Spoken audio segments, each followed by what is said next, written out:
Na mimi nataka niwaambie hivi, falsehoods, misconceptions and half truths will not have an opportunity in the Kenya that we seek to build. Ni kweli si kweli? Zakayo ashuke asishuke? Ashuke asishuke? The Honorable Excellency Mother Karua, first let me congratulate you on this day and say thank you. I have bared the pain and brunt of this government. They have come after me. They have come after my family. They've even come after me with KRA. I've been arrested. I've been put in several police stations. But you have stood with me as my lawyer and my advocate. And I want to confirm to the people of PLP that I've never paid even 10 shillings.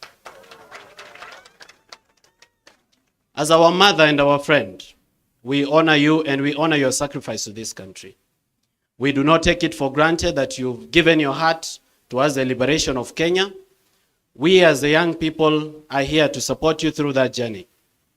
I have heard many speakers come up here and speak about the unity of leaders. That I agree. That as leaders we must come together. Kwa sababu lazima Kasongo aende nyumbani. However, ladies and gentlemen, we must remember that the problem of our country is beyond leaders. It is also a problem of society and culture. We need to think very seriously about the economic liberation of the people of Kenya, and more especially the young people, and for them to have opportunities to live, work, and grow in this country. 78% of our population is made up of young people. And out of that population, 6 million young people are looking for jobs, and they cannot find. The president that we have is claiming to have created jobs in the construction sector. Those are mjengo jobs.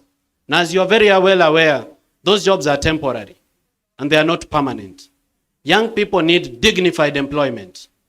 The Cabinet Secretary for Labor, Alfred Mutua, recently I met him at the airport when I was coming from Mombasa, and he threatened me. And I want to say from this stage that he should return the 16 million shillings that he collected from young people as a promise to give them jobs in Saudi Arabia. He collected 50,000 from each of those young people, and to this day, none of them have gotten visas to go and work abroad. We should be very deliberate about creating job opportunities at home. Ladies and gentlemen, I stand here as a testimony that young people are very much interested in the leadership and governance of our country. And you, the young people, are listening to me. Today is a wake-up call to you, not just to be voters, but to stand up for positions of governance. You should not just complain. You should be solution finders. You are not enough to just be voters. You can be members of parliament, you can be senators, you can be governors, and you can be presidents. You can be the change that you want to see. And I hope to see that. My hope for the People's Liberation Party, which is PLP, is that it will give more tickets to young people to run for different positions. Na mimi Mheshimiwa Mother Karua Senior Council, I want to request you that these young people, you should waive the money that they need to pay for party ticket, so that young people get free ticket to stand up for leadership in our country. Mwisho kabisa, as I finish, I've had the privilege of touring this country, 32 counties in total. Na mheshimiwa, mimi nataka kuambia kwamba ile mambo inaendelea hapa ni wizi bila kazi. It is theft to the left, theft to the right, and theft in the center. There is nothing that is going on in our country. Out of a budget of 3.9 trillion, 70% of it goes to theft and pilferage of public funds. And if you go everywhere in this country, it is dead project after dead project. Corruption has killed our devolution. It has killed opportunities to young people. Please, if you get an opportunity, give that a thought and ensure that we end corruption in our country. Mimi nina azma ya kuwa rais wa Kenya. But that is the will of God. It is God that gives leadership. It is not me to give it to myself. If you become our president ahead of me, ile kitu peke yake naomba ni kiti ya anti-corruption. Mimi and I want to work for free. I don't want to be paid. Nipatie tu hiyo kiti ya EACC na uzime simu. Uniwache mimi nitashughulikia hawa. Thank you and God bless you. Thank you very much, Morara Kebaso. I would like to invite Professor Kivuta Kibwana. He did a very good job in the county government of Makueni, a living example of humility combined with excellence. Makueni alifanya kazi na sasa tunataka kumsikiza ili atueleze. Tumesema palipo wazee haparibiki. Asanteni. People's Liberation Party. Mimi nina furaha sana kufika hapa leo kwa sababu Martha Karua aliniuliza nije katika kuona chama cha NARC Kenya kikipata sura mpya ya PLP. Nimetoka mbali na Martha Karua kwa sababu sisi wote wawili tulikuwa shule pamoja ya kisheria. Mmoja akisimama na mwingine akikaa chini. Kwa hivyo Martha akiniomba nifanye jambo huwa mwepesi kwa kubali. Na vile vile tulipoanza NARC Kenya nilikuwa kutumia lugha ya Wamunyoro shareholder. Nilikuwa founder of NARC Kenya. Kwa hivyo nikaona kwamba leo mpaka pia nifike. Alafu mimi ninapenda sana People's Liberation. Mahali kuna hayo maneno mawili huwa mimi lazima nihudhurie. Na kwa kweli najua kwa sababu tumefanya kazi kwa muda mrefu na Martha. Nimejua kwamba Wakenya wako katika roho yake. Na akiuliza tufanye jambo, ninajua kwamba hatuwezi kupotea njia. Hapa nimeona viongozi wengi na wana talents nyingi, na nimeona kwamba kuna nia ya kuleta hizo talents pamoja. Na kwa kweli tulipoona Gen Z wakisimama ndio wakomboe Kenya, they sacrificed their lives for a purpose. So even our viongozi wako hapa na kuna wengine hawako hapa, ninajua kwamba if the young people could sacrifice their lives for Kenya, each one of you and maybe others who are not here want to be presidents, you will do a small sacrifice of sacrificing your presidential ambitions so that the country can go forward. Kwa sababu hicho kiti cha president kinaweza kukaliwa na mtu mmoja, hakiwezi kukaliwa na watu wawili. And even when one person is the president 2027 going forward, what I think is needed in this country is group leadership, so that a president is just a person who is before, the others. Lakini sio yeye kila kitu jinsi tumeona. Alafu nikimalizia nataka niseme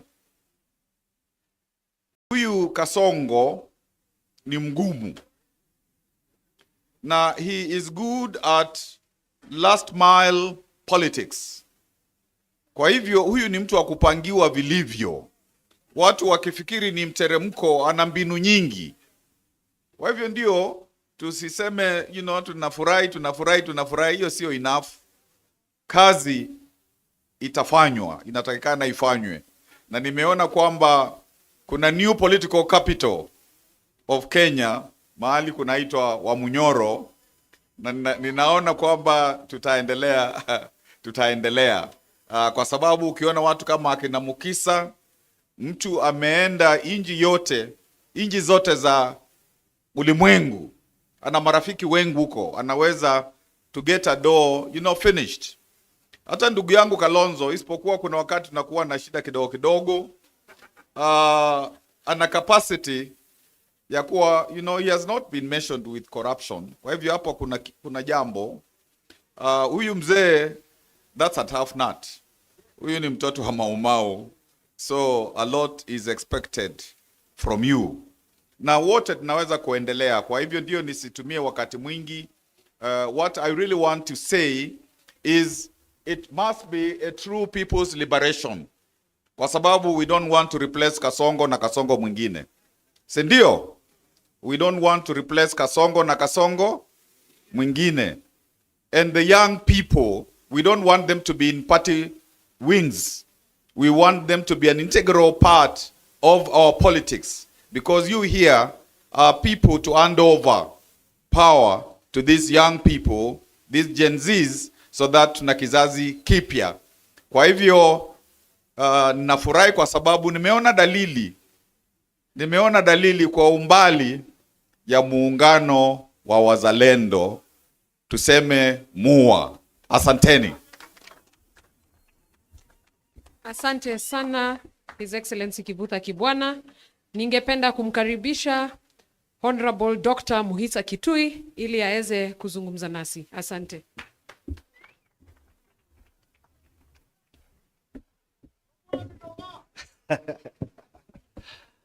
Mwenyeji wetu na tena mgeni wa heshima siku ya leo, rafiki yangu wa miongo mingi sana, Mother Karua, waheshimiwa viongozi vinara wa vyama mbalimbali, wazalendo wa Kenya, hamjambo. Mimi kwanza ni fahari yangu kusema wakati tunazindua mlongo mpya wa chama cha PLP, nilikuwa mwanzilishi party leader wa NAK Kenya. And the DNA of NAK Kenya as a party that is responsive to youth vibes, to new thinking, remains to inform my thinking about this country. Sitasema mengi sana. Kihistoria, na mimi nilihusika na harakati za ukombozi wa pili. Every liberation movement reaches an inflection point when the decisions of leaders are critical in deciding whether it is going to collapse or it's going to succeed. The best example we have is 1991. Kenyans were united in believing that Moi was to go home. You did not need to tell them any other reason why Moi had to go home. They knew he had to go. The problem was everybody wanted to become the new Moi.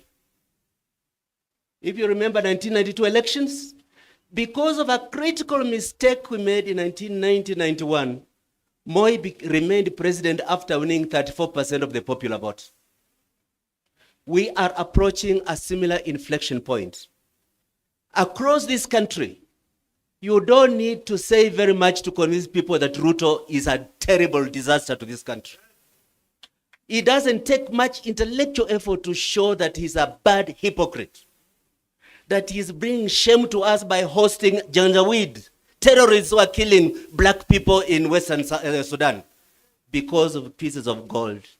You don't need very much to show that a person who keeps praising his intellectual credentials and does not show any evidence of exposure to education in his utterances in public does not do scholarship justice. But you know, the problem for Kenya right now is how can we use this moment of the relaunch of PLP as an opportunity to get every one of us to say, I have partisan interests to grow my party. I have personal political ambitions to move forward. But I have greater ambition to be part of national solution that Kenya must be liberated from the yoke of Ruto more urgently than my personal desire for political office. If we can take that as our main message going forward, the dividends are very, very close to us.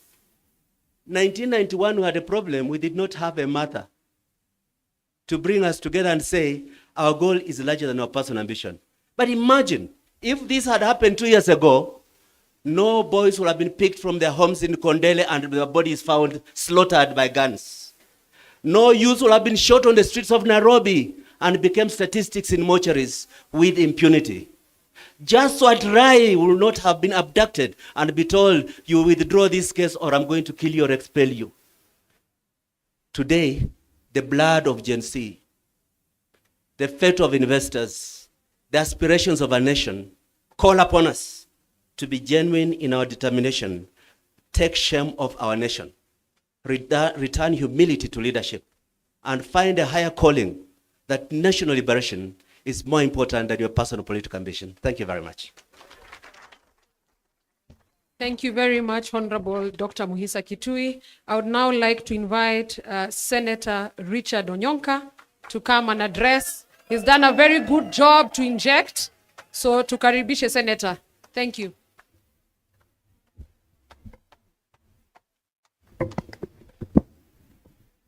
Asante sana. For the guests who are here, I come here first because I was invited by Her Excellency Martha Karua, somebody that I've known for many years. And this is a wonderful idea. The branding is good. I hope the message will get to the people. I am representing a gentleman who's not here with us, and his name is Fred Matiang'i. He sent me to come and tell his colleagues, Honorable Kalonzo Musyoka, Honorable Rigathi Gachagua, Honorable Martha Karua, Honorable Eugene Wamalwa, my brother and my friend, Honorable Morara Kebaso, Honorable all the people and the teams that are here, I want to say thank you. Wanjigi, oh God, you are a serious Kenyan. We are very, very proud of you. I want to say two words. We have a country where our budget now is 4 trillion. Parliament serves the executive. 90% of the members of parliament and senators have been bought. In that process, you have this 4 trillion budget, which is supposed to give our people health services. It's dead. You have the education system on its knees. Why? Because university funding money does not get to the people who are vulnerable. You have a government that is actually doing something called affordable housing, but in the universities, all our students live in the slums. Instead of the government building where these kids stay, because they pay, the government is building houses where the president and his friends are sharing the loot. How are they sharing the loot? They supply the cement. First of all, they take public land, they supply the cement, they supply chumas, they supply kokoto, they supply mchanga among the friends. They have said they were building 200,000 houses. The Auditor General says we've only done 5,000. The rest, they don't know where they are. You have a country that as we speak today, you don't know where the port of Mombasa, who owns it. Wanjigi, you don't know who owns Lamu Port. What happened to Vision 2030 and Konza City? Billions and billions of Kenyan shillings dumped over there. Nothing has happened. Then, of course, Morara has always come out with the roads, how there is nothing, how they take the money and share it amongst themselves. Teachers are not being paid because they are examining exams from 2 years ago. And then you have our Kengen, you have Ketraco, you have Diathamo, all of these state corporations. If I ask Eugene Wamalwa today, Your Excellency, do you know now who the ownership, the partnership of these government institutions are? Would you tell me? Absolutely not. All our universities land, whether it is the University of Nairobi, whether it's Kenyatta, whether it is Moi University Eldoret, is being allocated, shared amongst the people in government today. The houses where university lecturers have been staying around here, including across the street, they have already transferred the titles. And I'm informed that some of those are being given to commercial banks so that they can borrow money against them, so that if the government comes later to claim for those properties, they'll find that they're already on second or third encumbrance. Then you have a matter where If you're a country that you are not willing to accept criticism, you are a president and you think that you are going to take people like me, you are taking young Kenyans and you're killing them. And right now, some of them are being killed in a stadium in one of the Western province county governments. That is the information I got last night. They're taken there at 2 o'clock in the morning. And the bodies are picked at 7 in the morning in trucks. What have we become? What state are we? Honorable Gachagua, you talk about how they may want to kill you. All of us can be killed. Please, if they kill me, come for my funeral. Because I'm not going to stop talking about these things. I will not. And if they offer the money, I will not take it. I will not. It has reached a country where all of us now must begin to interrogate ourselves and ask ourselves, lest we forget like I heard my brother talk about, lest we forget every single thing that is going to happen to any of us can happen to any of you out there. So finally, I want to tell the leaders on this table, Honorable Kalonzo Musyoka, don't be like these people. If you become president, Rigiji, don't be like these people. Honorable Eugene, the country needs you. So don't come and take over power and start sharing the loot and behaving as if this country doesn't need support. We are mistreating our most vulnerable people very unfairly. We take their money, we misuse it. We don't take money to schools for capitation. We leave children becoming like beggars. Young people in this country are being promised to be given jobs out of the country. Hell no, there are no jobs out there. Trump is saying, go back to your countries. And then we are busy looking at ourselves as if there's no problem in our country. There is a problem.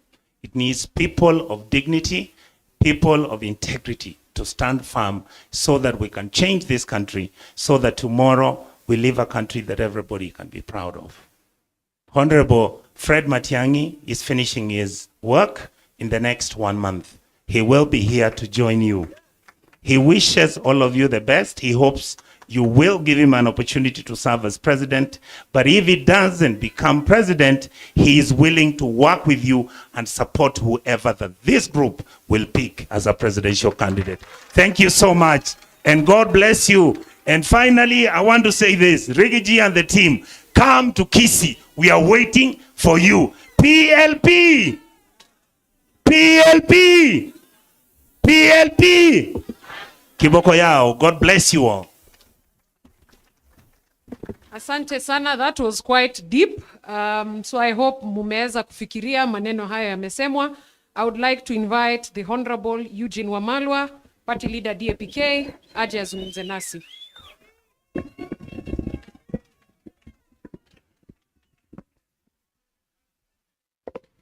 Check it out. Thank you. Yeah, that's okay.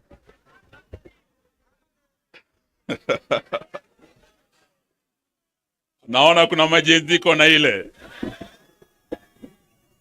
musangarire. Rigiji mwenyewe ako hapa atawapa hiyo story. Na msiseme hey. My big sister, Martha Karua, may I congratulate you and the entire leadership of the PLP for this historic occasion. And may I also congratulate you for the successful launch of this great party. It's a party that has great history. You've been told by my big brother Mohisa Kitui the history of NARC Kenya. Many of you Gen Zs probably will not remember this history, but it is where we started as a people when we came together to bring about regime change of a regime that had been in power for 40 years. The Nyayo regime, the KANU regime. NARC was a coalition of many parties that came together to achieve that. Before that, they had failed twice to remove Moi from power.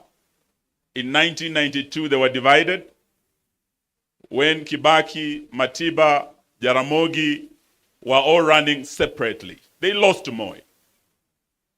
In 1997, wakati marehemu Wamalwa kijana, Bi Charity Ngilu, Raila Amolo Odinga na wengine walisimama kura, walipoteza tena 1997, Moi akipata 36% of the vote. So almost 70% of Kenyans rejected him. But he made his way. 2002, we learned our lesson. And amongst the leaders who are there today, I'm proud that Martha Karua has led us here and brought us together to start this journey again. Are you ready to travel this journey? Amongst those who are there with my big sister Martha, we had His Excellency Stephen Kalonzo Musyoka. We had Dr. Muhisa Kitui. This was the team that came under NAC with Kibaki and Wamalwa, and they were able to form the government that brought a lot of change, that transformed lives, that gave us a new constitution in 2010, that gave us Vision 2030, that has guided our national development for all these years. This was the team that changed Kenya. So when Martha Karua invited us here today and gave us two words, unite and PLP, unite. Those are two very critical issues I want you to remember today, because it's as a result of that unity that change was achieved in Kenya. Without unity, we will not be able to succeed. And wanasema ukarimu huanzia nyumbani, vile vile umoja huanzia wapi? Nyumbani. So Martha Karua has not just told us empty words. Leo tukiwa hapa, she has led by example. Yeye amekaa na ndugu yake Rigiji. Hawa wawili were rivals in the last election. Hawa walikuwa running mates. Moja wa Kasongo, mwingine wa baba. Leo wamesema wanakuja pamoja, mmoja akiwa baba wa mlima, mwingine akiwa mama wa. So Martha, you have led by example. Having Rigiji here, going to his home, and I'm told you've been Wamunyoro to bring the mountain together. You have led by example. We congratulate you and we're terribly proud of you. For the young people today, the message of unity is not just about parties, not just about these seasoned politicians, party leaders and political parties. The unity that made us succeed in the first liberation was across generations. We had young Gen Zs like Dedan Kimathi who paid the ultimate price. But we had old men like Jomo Kenyatta who came together and formed the first government. That was the first liberation. In the second liberation, we had young Turks like Muhisa Kitui, James Orengo. They were very young. But they were able to come together with seasoned old guards like Jaramogi, Masinde Muliro. That is how we were able to remove Moi from power. Today, as we talk about unity, we want unity of not just political leaders. We want unity of all leaders, young and old. And today we invite you, the Gen Zs, because you are the game changers in the journey ahead of us. Musiseme hamutaki kufanya na hawa wazee. Hamutaki wanasiasa. Ya kwamba you are leaderless, you are fearless. Today we want to tell you, kidole kimoja hakui chawa. Our unity, the seasoned politicians, the Gen Zs, the millennials, civil society, the church will make sure that we send William Ruto back home to Sugoi. Are you ready to unite with us? Sisi tuko tayari. Mwisho, there is the issue of liberty. To liberate, Martin Luther King once said, freedom or liberty is never given by the oppressor. It must be demanded by the oppressed. So when we are talking about liberty, about liberating our country, we must know that William Ruto will not hand over power, will not give us time to liberate this country. We must demand and make him go home to Sugoi. So that is why we're here today. And we start by saying that as leaders, What I see here is a team that is capable of leading this country. Martha Karua is eminently qualified to be the 6th President of the Republic of Kenya. Stephen Kalonzo is qualified to be the 6th. Gachagua is qualified. Wamalwa, hata huyu Morara, he's qualified. Hata Gen Z pia, you are qualified to lead this country. Lakini leo nataka niwaambie ya kwamba sisi sote hatuwezi tukaongoza mara moja. At different times we may lead, but there'll only be one president at a time. Leo nataka niseme kama Eugene Wamalwa, if I'm honored to be that flag bearer, I will not let you down. But if I'm not honored to take that position, and the first amongst equals amongst us takes that position as our flag bearer, mimi Eugene Wamalwa nitakuwa wa kwanza kumunga mkono kwa dhati tutoe Kasongo. Now that is the position as DAP Kenya. We have said we are ready to unite to liberate our country. And to do so, we must be prepared to bear any burden, to make any sacrifice, to support any friend, and to oppose any foe, including our former allies who are leaving the side of the people and joining Kasongo. We will be ready to meet them. Omundo Humundu. Are you ready? Are you ready? So today, that is the position we want to say. And as my good teacher, Professor Kibwana, has said, if the Gen Zs who started the liberation on the 25th of June were able to sacrifice, they were able to pay the ultimate price, who are we not to sacrifice? Even if it means that sacrifice will be of our ambitions to be president, even if that sacrifice would be to make way for others. Today we want to say that we are ready for that. So sitaki niseme mengi, nataka niseme ya kwamba liberation. Why are we saying we want to liberate our country? Because our country has broken down. We have a broken government. Today is the 9th day clinicians are on strike. Today, doctors are starting their strike. We were with head teachers yesterday. Capitation is not coming to our schools. Walimu wanalia, wanafunzi wa university wanalia help. Na najua makomrade mko hapa.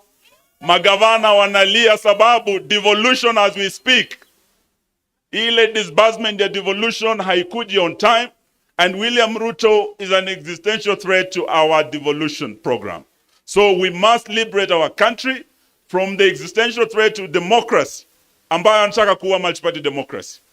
Existential threat to devolution, ambayo anataka kuwa devolution. So that is why we are here today, to unite, to work together as one team, to ensure that on the 10th of August, 2027, Kasongo asonge aende wapi? Atoke State House asonge wapi? No. Sahau ile Medu alisema asonge from State House asonge wapi? Naivasha. Kutoka Naivasha asonge wapi? Kutoka Nakuru asonge wapi? Kutoka Eldoret asonge wapi? Aende asiende. Kasongo asonge asisonge. Asante, Mungu awabariki.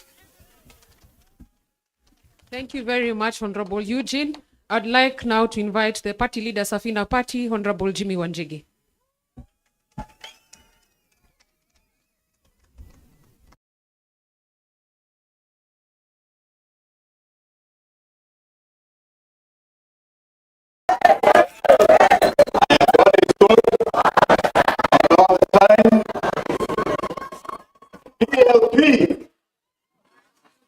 PLP. Kwani muko na njaa? Leo ni siku ya PLP. Hata mavazi yangu unaona ni ya PL. My dear sister Martha, my good friend, tuko hapa kwa ajili ya wewe. You have been a source of courage and excitement to us. You have been a source of friendship to us. You have been there when this country needed heroes. You have been there when we needed champions. And Martha, we are here with you.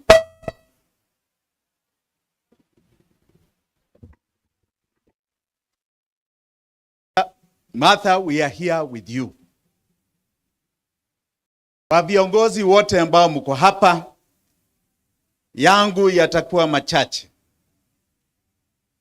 We are here to celebrate the branding of a party called NARC Kenya to People's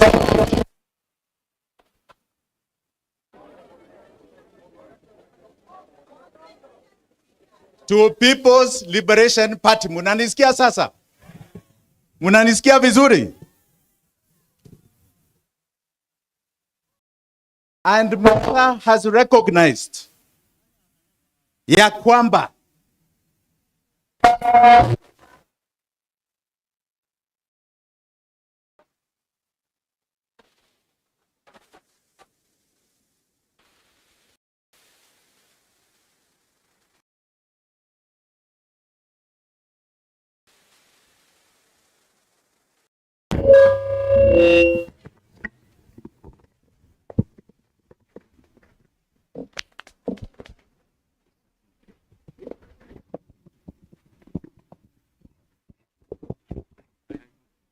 inaonekana Kasongo anainterfere hapa.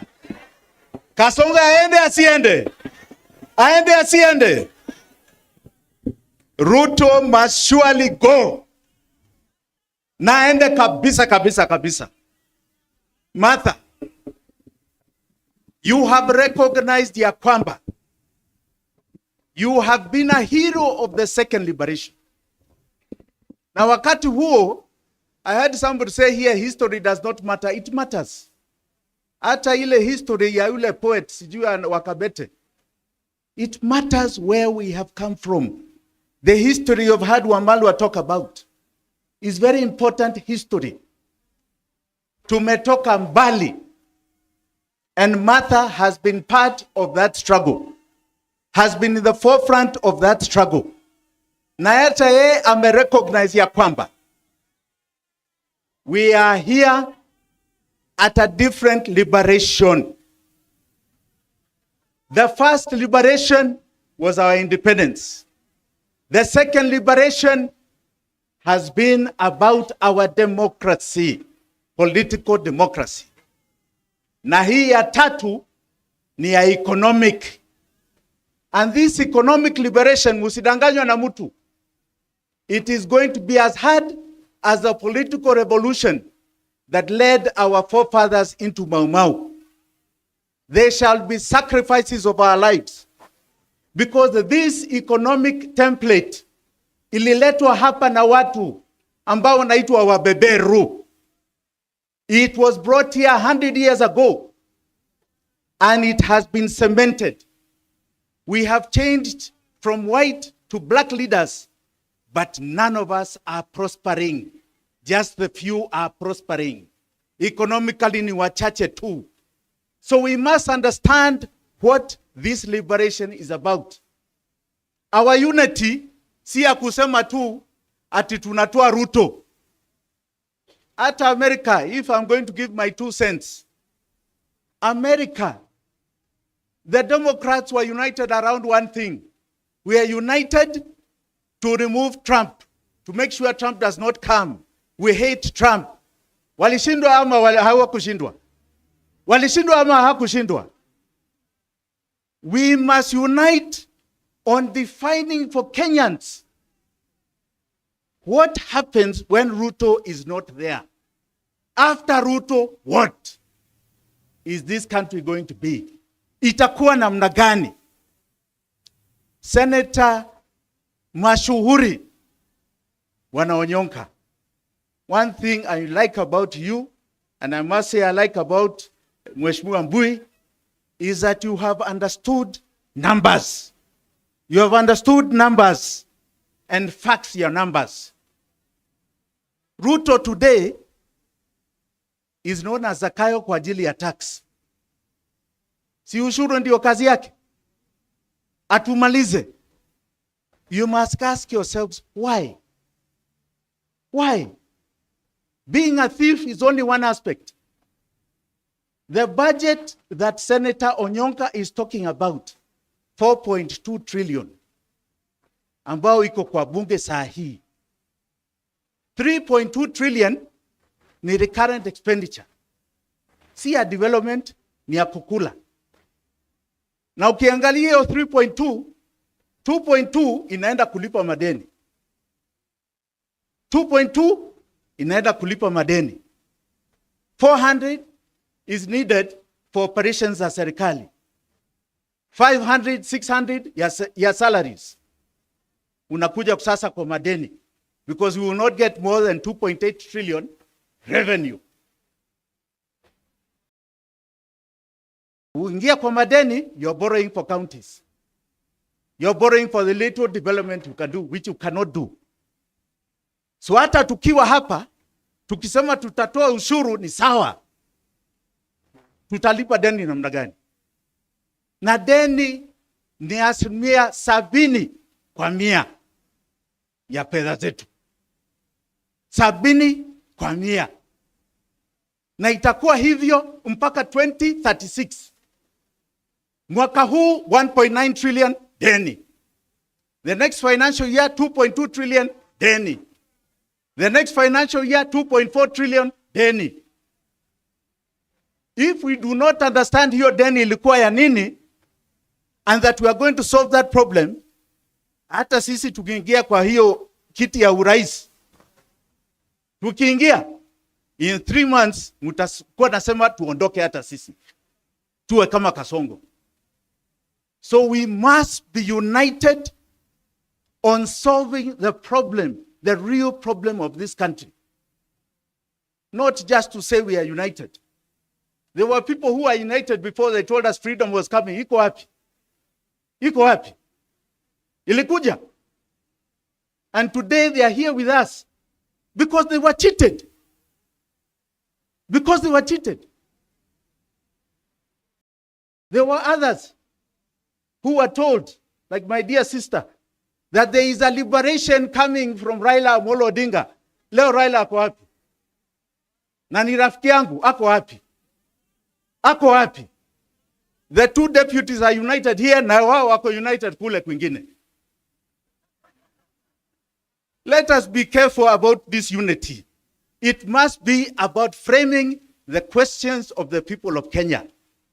Na Gen Z mulifanya kazi last year. Mulifanya kazi. You changed the politics of this country. June 25th, mulimaliza Kasongo.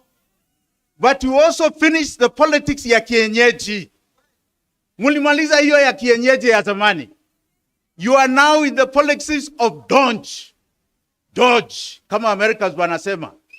Kuna mjaluo aliniambia hiyo inaitwa donge.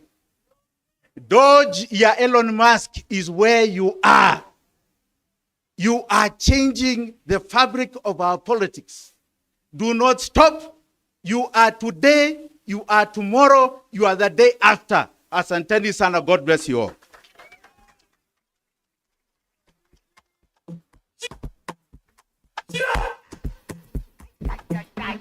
Thank you, sir. Thank you, Mheshimiwa. We have all heard the wise counsel from our leaders. And of course, that is to say they have heard our messages, because remember, we had a rider. Tulikuwa na mazungumzo hapo awali na tukasema kwamba paka tueleze viongozi wetu vile ambavyo tunataka. Na kwa jinsi ambavyo mmepata kuwasikiza, sinaona kweli wanaelewa kitu ambacho wananchi wanataka. Si ndio? Sawa sawa basi. Ladies and gentlemen, your excellencies, kindly, I wish to request with the utmost humility to introduce more leaders who have also joined us here today. May I please recognize Mheshimiwa Wakili Edward Mureu. This is the member of Gatanga constituency. He's the founder member of UDA and currently the secretary legal affairs of UDA. He's a NEC member there. Karibu sana Mheshimiwa. Mheshimiwa, PLP, Unite Liberate.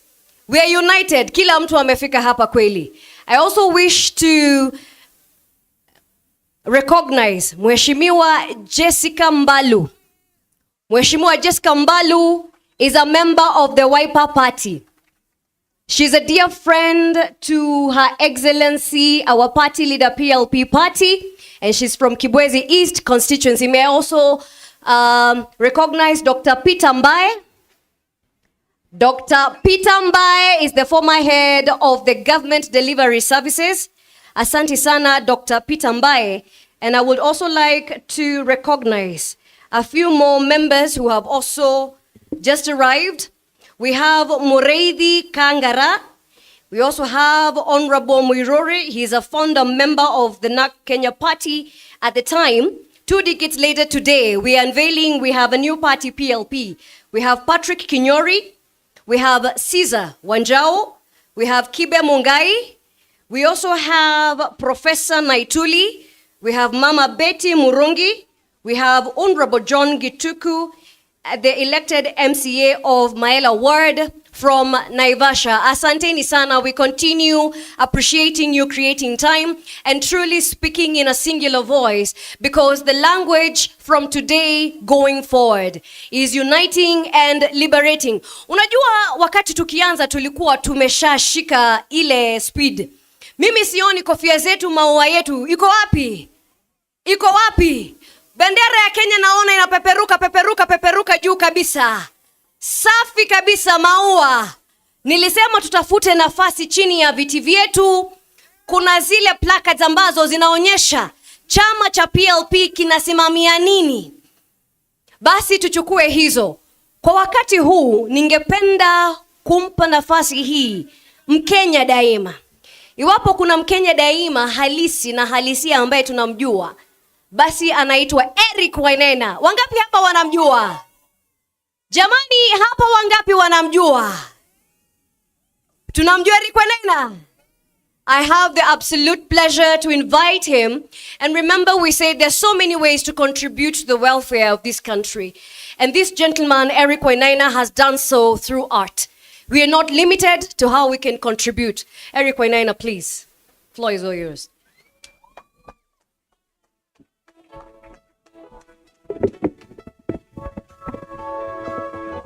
DJ, just hang on for that for a second.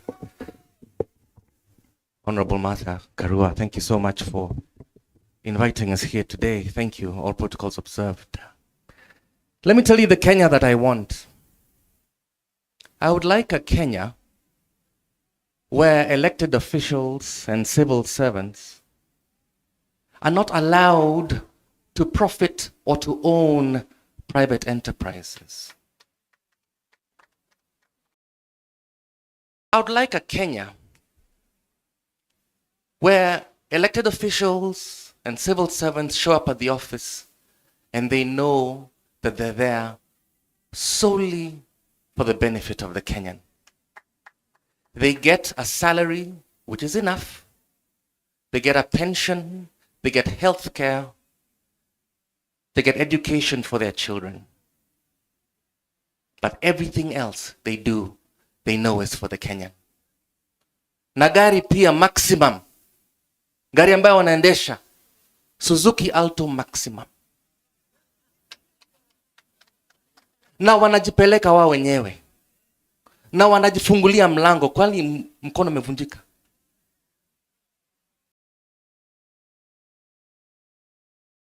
Kwa uchungu na mateso, kwa vilio na huzuni, tulinyakuliwa uhuru na vijana wa Gen Z.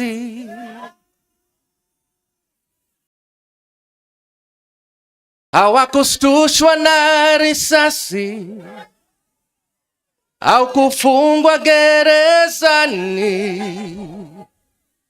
Nia yao ukombozi, thank you brother, kuvunja pingu za ukoloni. Naishi na tumaini, najitolea daima Kenya. Hakika ya bendera ni uthabiti wangu, nyeusi ya wananchi na nyekundu ni ya damu, kijani ni ya ardhi, nyeupe wa amani. Daima mimi ni Mkenya, mwananchi mzalendo. God bless you all. Thank you.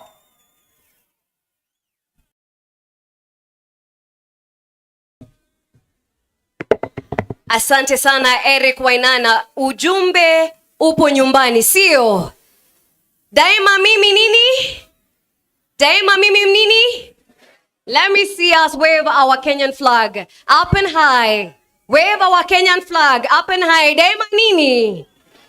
Asante sana. Eric Wainaina is also known for his heat. Inchi ya kitu kidogo. Na basi party leader wa Injector amesema akipata nafasi pale EACC atafanya kazi vilivyo. Asanteni sana. Ningependa sasa kuchukua nafasi hii ni mualike SG wetu, the Secretary General wa chama cha PLP, ili aweze kutuongoza kwa awamu inayofuatia. Awamu bila shaka sisi tumekuwa tumengoja kwa hamu na gamu jamani. Asante sana SG, karibu. Asante sana, asanteni sana kwa uvumilivu wenu. I'd like to invite my boss and party leader, the Honorable Martha Karua, so that she can introduce the remaining speakers. Asanteni. Anguka now, check it. Anguka now, twende down low.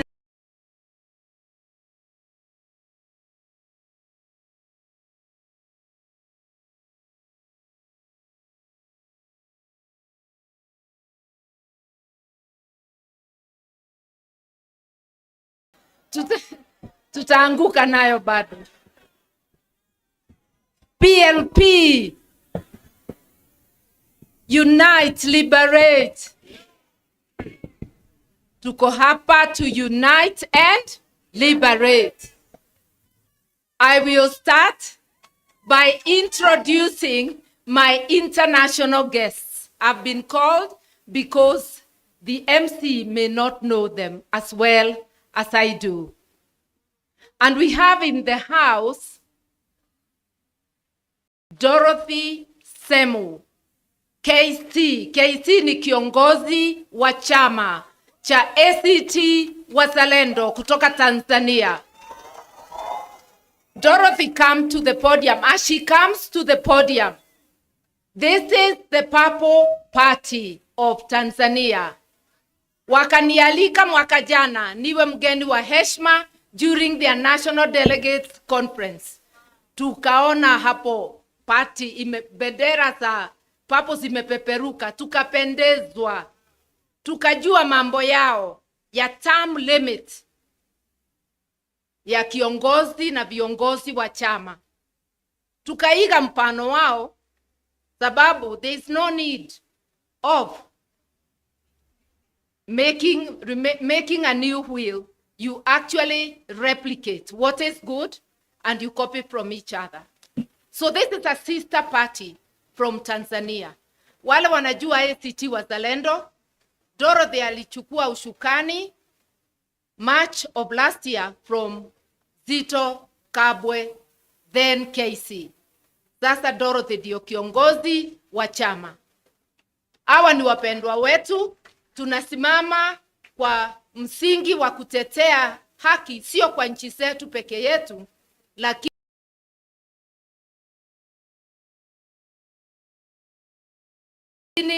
kwa Afrika Mashariki na jumuiya ya Afrika yote.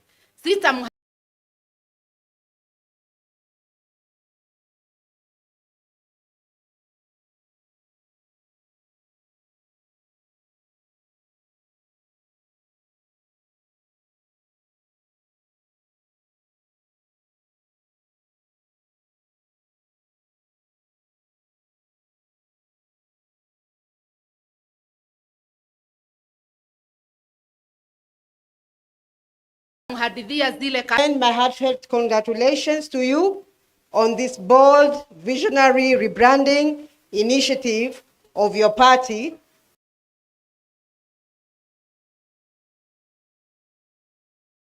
From the National Red Bull Coalition Party to the People's Liberation Party. Your transformation is not just a change of identity, it's a reaffirmation of your commitment to unity, and liberation. Values that are deeply with us, Pan-African progressives, in the time where democracy is under threat and authoritarian tendencies are on the rise across the region. Your decision to strengthen your vision and adapt the demands of the people is both timely and commendable.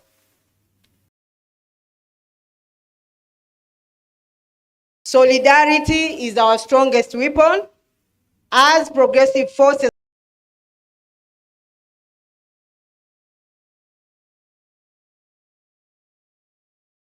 across Africa, we must remain steadfast in our pursuit of inclusive governance, social justice, and economic liberation.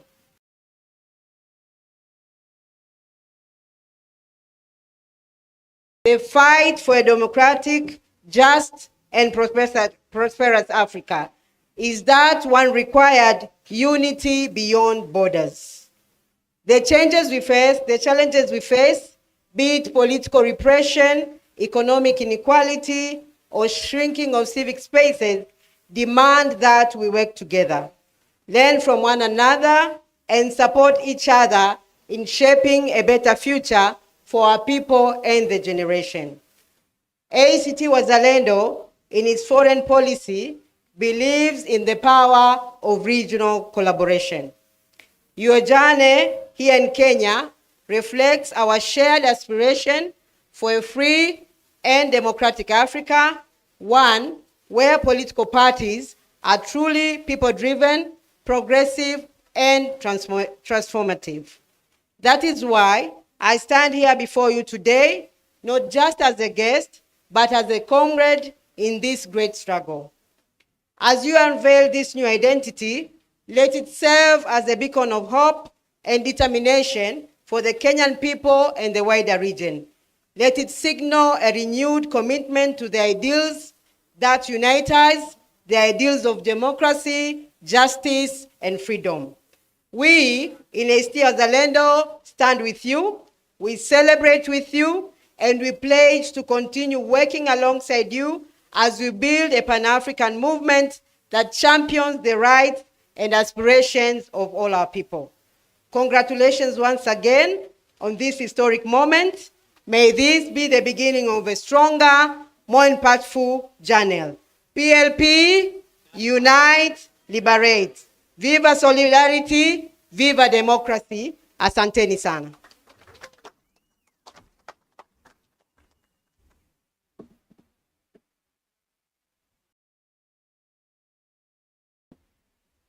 Thank you, Dorothy, Casey. And now it is my pleasure to invite the Lord Mayor of Kampala City. The Lord Mayor, Arias Lukwago, is an advocate of the High Court, and it is under his chambers that I practice and lead the team in Uganda. Apart from that, the Lord Mayor is also the president of a party known as FDC Katonga, which is the party of Kizza Besigye. So he is here in his various capacities. He is a very serious lawyer, a very good lawyer. The way they have conducted the case, and some of you have seen him on the internet, huyu ni moto wa kuotewa mbali. Karibu sana, Lord Mayor. In Kiganda, Omulodi. Thank you, my dear sister, the Honorable Martha Karua. In fact, that is a household name there, and she has perfected it, Omulodi. Your Excellencies, my senior brother, Rigiji, Your Excellency Kalonzo Musyoka, and Wamaru and others who are here, the principals of different entities, and my dear sister Dorothy here from Tanzania, all of you members of PLP. PLP?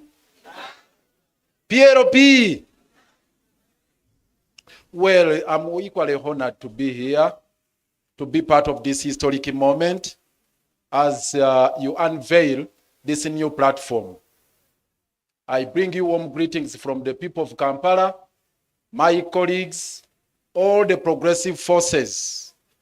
They send you warm greetings, Honorable Martha Karua, and all of you, the people of Kenya who are determined to champion the cause of change. We salute you all and congratulate you on this great milestone. In the same vein, we do wish to convey our profound gratitude to the Honorable Martha Karua for standing with us, the people of Uganda. Ladies and gentlemen, I am speaking for millions of Uganda there who admire the courage, the determination, the steadfastness of Honorable Martha Karua here. The passion she has, the commitment she has made, standing with Dr. Besigye, all through, and all political prisoners back home in Uganda. Thank you very, very much, Martha Karua. You recall Dr. Besigye was kidnapped from here on the 16th of November. And he was, was taken in a military facility where he was detained for 3 nights. And subsequently, he was arraigned before the General Court Martial with a litany of serious crimes, which invite a sentence of death. And Martha Karua took a vow and said never to happen, that because the regime in Kampala of Mr. Yoweri Kaguta Museveni and his family, because we were faced with the family rule, with his son as the CDF commander-in-chief of the defense forces, with his brothers, with his wife in Kampala. So it's a family rule.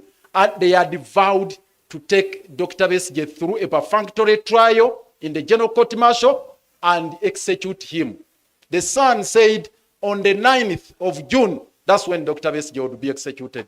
Martha Karua took a decision and said, never, that will never happen.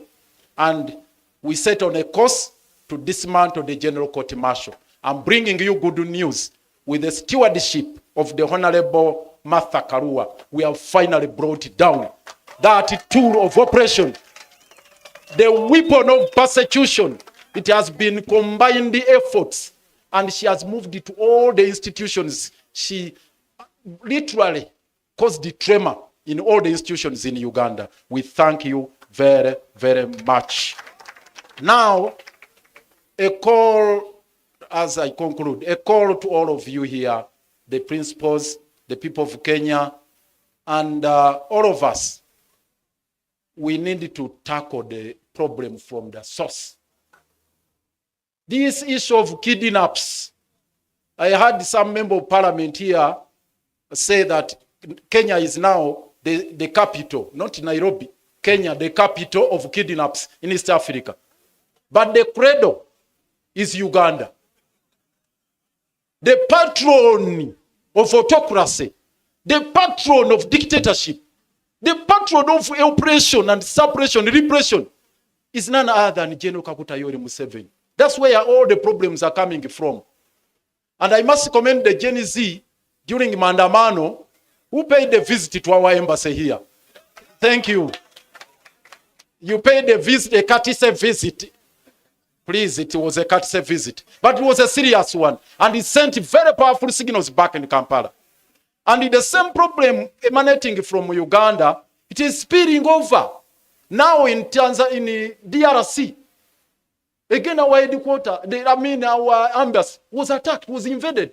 And the people of DRC are wondering, Uganda, our second forex earner after coffee, is gold. Our second forex earner, our second major export is gold. But we don't have gold mines in Uganda. And they say, how can this happen? So in DRC they are crying. South Sudan they are crying. Kenya here, we got shocked. And this is my call. We got shocked. Notwithstanding the fact that Martha stood with us and all of you people of goodwill, the government demonstrated an iconoclastic attitude towards this problem. Yet Besigye was kidnapped from here. There was no official statement to condemn the act of rendition. Up to the present moment, it has not been made. And remember, Museveni's son had warned Kenya that one day I will invade Kenya. Indeed, he abused the territorial integrity of Kenya, crossed over to riverside here, kidnapped Besigye, and took him back without even going through immigration. And the government of Kenya has not defended its territorial integrity, not taking Uganda to ICC or the other international fora, and that is a matter which is really baffling us back home. So we invite you that we continue with the solidarity, we fight the transnational or cross-border abductions and all these other forms of transgressions as a people united under Jumuiya. We espouse those values under the treaty. They are talking about a treaty to exchange what they call political dissidents, but political prisoners, that there is an agreement between Kenya and Uganda. Martha has put them to task and ourselves to explain and put it on table. Up to now, they have not laid it on table.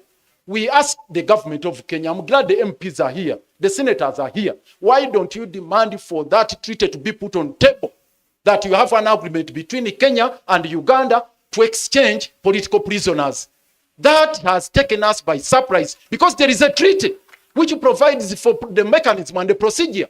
We have extradition laws which are being abused. So all these are serious matters we need to pursue jointly and in a concerted manner, local here in Kenya, in Uganda, East Africa level, at a continental level, and international level. Finally, Martha has mobilized quite a number of lawyers from all over Africa who are storming Uganda to fight for justice, to fight for equity, to fight for fairness.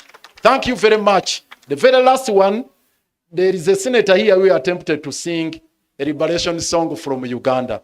Allow me just to grace this historic moment with this song. We shall overcome. We shall overcome. We shall overcome someday. Deep in my heart, I do believe we shall overcome someday. This one, the very final one. Never surrender. Before I come to never surrender, the very final one now. The name Kasonga is featured prominently here. And I felt so much.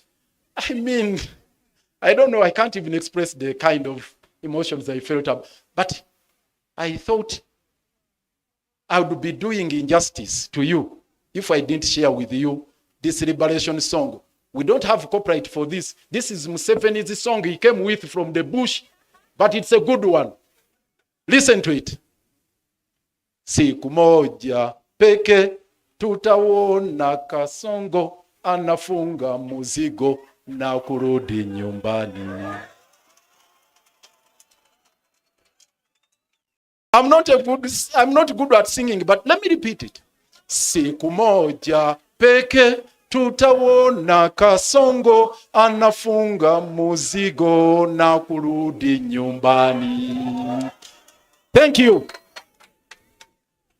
I think he did not sing the real liberation song, which we sing in court, and sometimes Dr. Besigye opens it when the court, especially when the court martial was rising.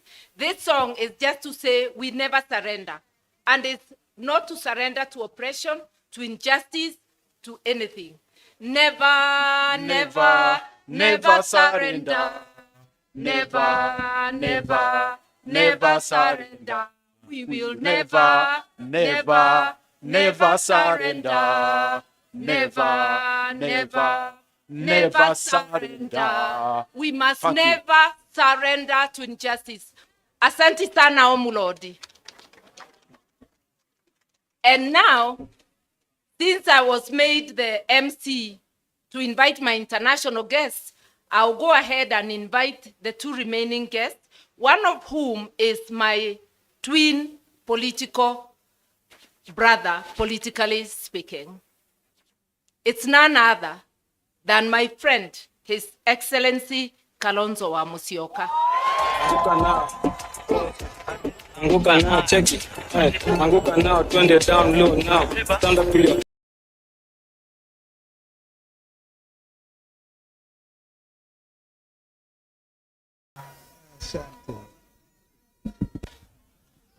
Wow. Wow, wow. What a day. What an event. Kumbe hata Museveni anajua Ruto ni kasongo. Our sister mother. Tafadhali. Kama mna shida muache. I can use the other one. Okay. Okay. I think they're okay. They're okay now. People's Liberation Party. Oh yeah. The call is there. Unite and liberate. People's Liberation Party. Unite and liberate. Wakenya hoye. Jumuiya ya Afrika Mashariki hoye. Nitakuwa mfupi sana kwa maneno. Dada yangu Martha, asante kwa mwaliko wako. Ndugu yangu Rigiji, ndugu yangu Eugene, my party leaders, it's so nice to see you, Jimmy, and good on numbers. Thank you, Mukisha. This is a citizen of the world who lives in Kenya. And my brother, Professor Kibwana, you've taught many. Thank you, Senator, for representing our brother who is away. And thank you, because you will not die in the name of Jesus Christ of Nazareth. You will not die. Therefore, you will continue to speak with the authority I've heard you speak today. Kwa niaba wenzangu wana Wiper, dada yangu Martha, mimi nataka nikuhakikishie siku wa Tamarin jana. Alisema Tamarin is supposed to issue a statement in Tamarin Hotel Mombasa. Therefore, ignore the disinformation, the panic. And today, those on the other side have reason to know that this is the beginning of a new day. Tafadhalini, tafadhalini, tafadhalini. Because it has I'll shift to the other one. I'll shift to the other one. Okay, if it happens again, Kelly, please. We are going to unite under an idea and an agenda, as our brother Jimmy has indicated. It cannot just be unity for the sake of removing an individual because of misrule. I want to assure the Lord Mayor that listening to you, and that this country is now the country of renditions, forced abductions. These people will make sure nobody abducts you from Nairobi today. It will not happen. And we, thank you. Thank you. Therefore, thank you. Asanteni. It is not going to be business as usual from today. The country is united against one person who pretends he's busy organizing and uniting Kenyans. We remind him that Kenya is united against one William Samoei Arap Ruto. And it is evident today, absolutely evident. By the way, Mother, I heard it said that if you want to make a statement, then wear purple. The statement is made not just by the new National People's Liberation Party, but Kenyans. And we are going to do the necessary important things after today It cannot be we meet here, celebrate the rebranding of NAC Kenya, and we all started from NAC, as Professor Kibwana reminded you, when we said Kibaki Tosha in 2002. Our sister Jane Kiara, I hope you're still in the house, is going to be bigger than 2002. It will be. Because Kenyans have every reason to rise up and say no to misrule, to injustice of the type we have never seen before. Ukisha, do you know that blood gold from Darfur is cleaned in Kenya and exported to the Arab world as originating from Kenya? So our friends in Uganda, you're not alone. And we will not allow it. As of yesterday, a lot of security at the international airport, which we have managed to reclaim from Kasongo, and they are making sure that heavy security to export Sudanese gold under the rules of origin, name it Kenyan gold, when we are not producing gold. And this is inviting grave danger to us. The other generals in Sudan have vowed action. We will not allow it. We are going to be an action-oriented unity movement. And our sister mother, thank you. Thank you for starting. When I saw you go to Rigiji, I was wondering now, sasa wanaongea juu ya mlima na wanafanya nini? Kumbe it's deeper. And you even come up with a complete theme of unity, unite and liberate. We are going to escalate, by God's grace, escalate that theme. Na tutalala. I therefore want to say that from today, the country has seen unity. It cannot be the same. Our members of parliament, you stood here and held hands in solidarity. We urge you now to go to every village, go to every marketplace, and tell Kenyans the new dawn is already here. Our young brother Morara, we thank you for what you have done. You know, William Ruto gave me some names, and one of which was Mutu ya Katikati.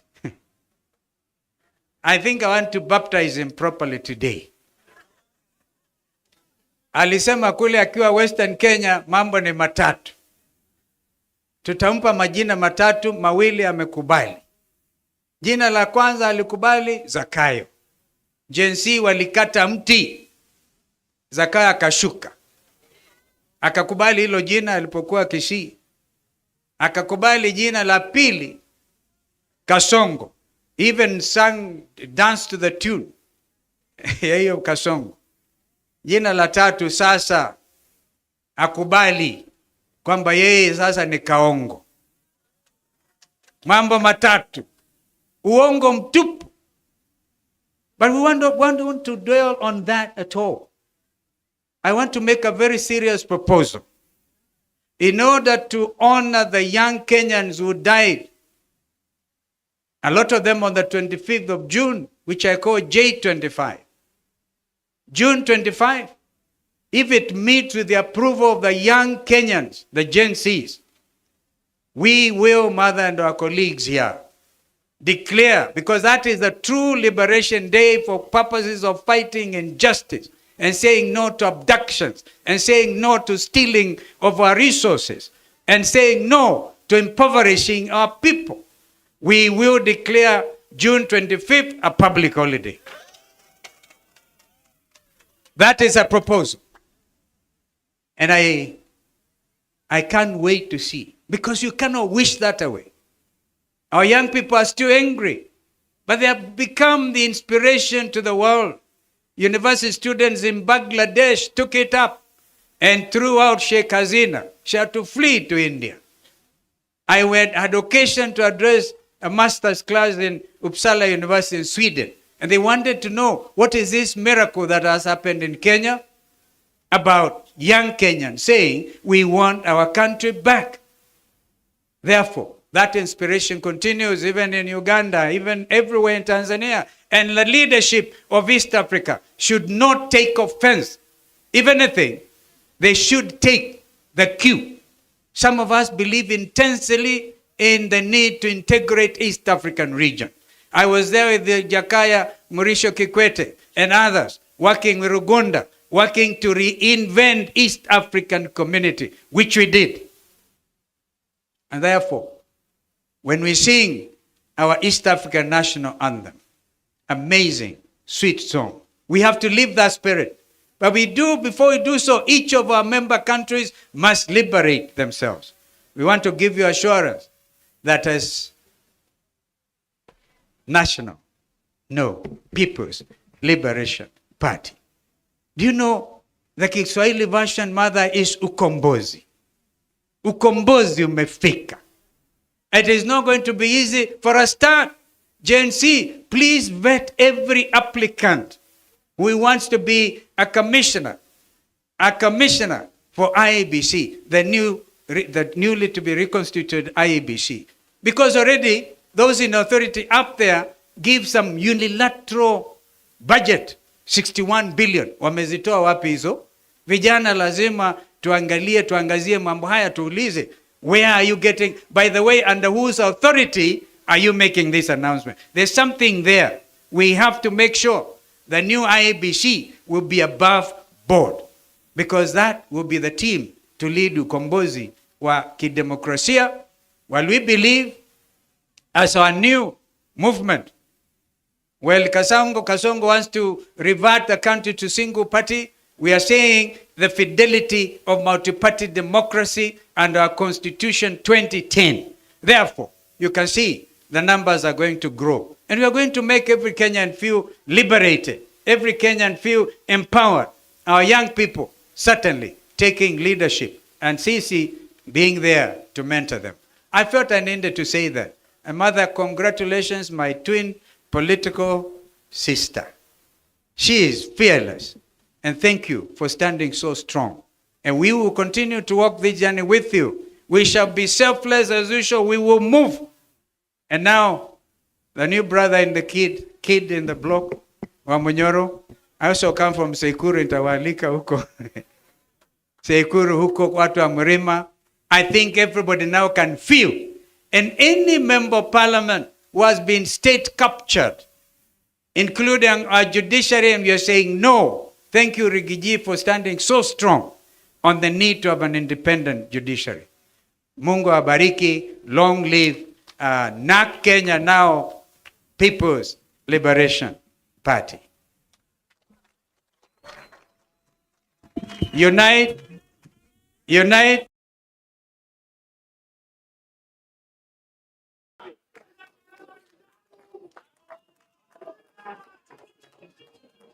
Sana, my twin brother. And now, before I make my speech, let me invite another brother of mine. And before I invite him, those who are asking, how are you standing with Rigiji? Kwani Rigiji alikuwa amenifanyia nini? Kwani ni shamba tulikuwa tunang'ang'ania? Maneno machache hapa na pale. And today, he's a man committed to help Kenya fight against oppression. He's here as one of us. This is not a time for division. This is not a time to point at your brother, your sister. Anybody who is on the side of liberation is an ally. I therefore invite my brother and ally, Rigi G, His Excellency, the second Deputy President of the Republic.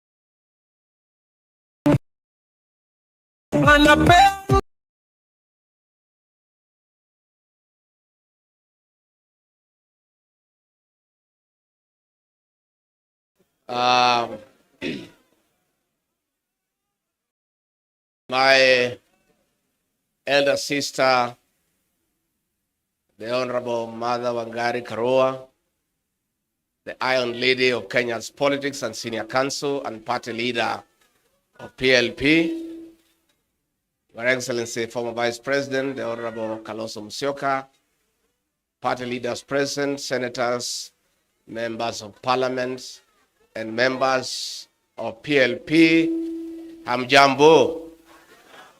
PLP, PLP hoi. Asanteni sana. Mine will be very brief. I just say 2-3 things. Then I invite our chief guest to come and make her keynote address. Mine is to express my joy to my sister and the party for having invited me for this very colorful occasion. And my sister mother and the party, I want to say pongezi. PLP is an idea whose time has come. And the slogan of unite and liberate is what just this country needs. We need to liberate this country, and that cannot be achieved unless we unite as a people. So I want to join PLP and its leadership, and indeed the people of Kenya, to say that we have a task ahead of us to liberate this great republic, and that can only happen if we are united in purpose. And I want to thank the leaders here for their commitment that all of us will be selfless and will do whatever it takes and sacrifice for this country, because we owe it to the people of Kenya. Mimi ni mtu ya kusikiza ground, na nimesikiza across the country. And Kenyans are telling us, our leaders, please come up with a formula to send Kasogo home one way. So we as leaders cannot fail the people of Kenya. And I think I agree with what has been said here.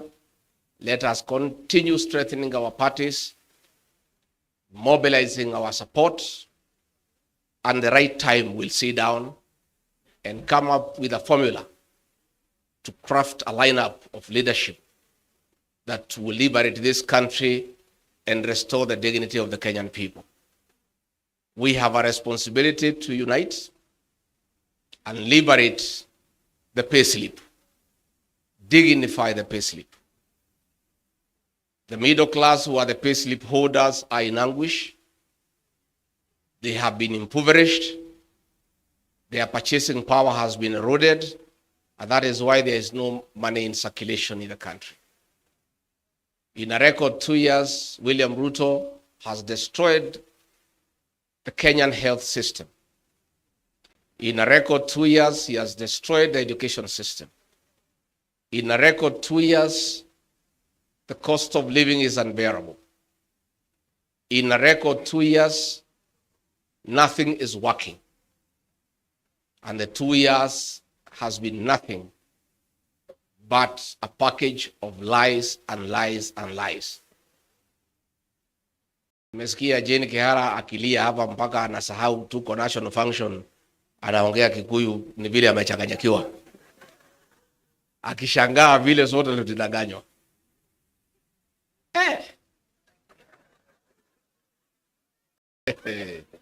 Hii jamaa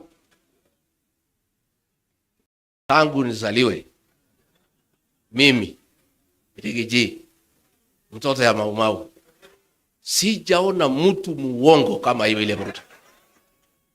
Huyu mtu anakudanganya na amekuangalia. So many people have tried to blame me kutoka nyumbani.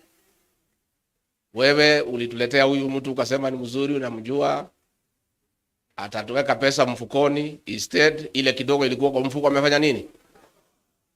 Sasa watu wananiingilia, wananipigia kelele, lakini mimi najitetea. Mimi nasema sasa, mimi ni mtu ya kawaida tu. I'm just an ordinary Kenyan. Mtu tu Alizaliwa pale wa Munyoro, amesoma hapo. Ni mtu ana mpango yote, sijasoma sana, sina PhD, sina master, sina nini, mtu tu ya kawaida. Lakini kama huyu mtu anaweza danganya mabishop ambaye wamemwagiliwa mafuta na mareverend na mapasta, Rigathi Gachagua ni nani? You know, the politics of deceit and conmanship is what we are struggling with. This man came with a Bible. He could sing every song in my mother tongue. Sijui alikuwa anajifundisha saa ngapi. Sasa akifika pale, iko wimbo pale inaitwa Magegania. Sasa anaiba pale, sisi wote tunang'edhia, tunamwangalia. Tunasema Mungu ametutumia mala.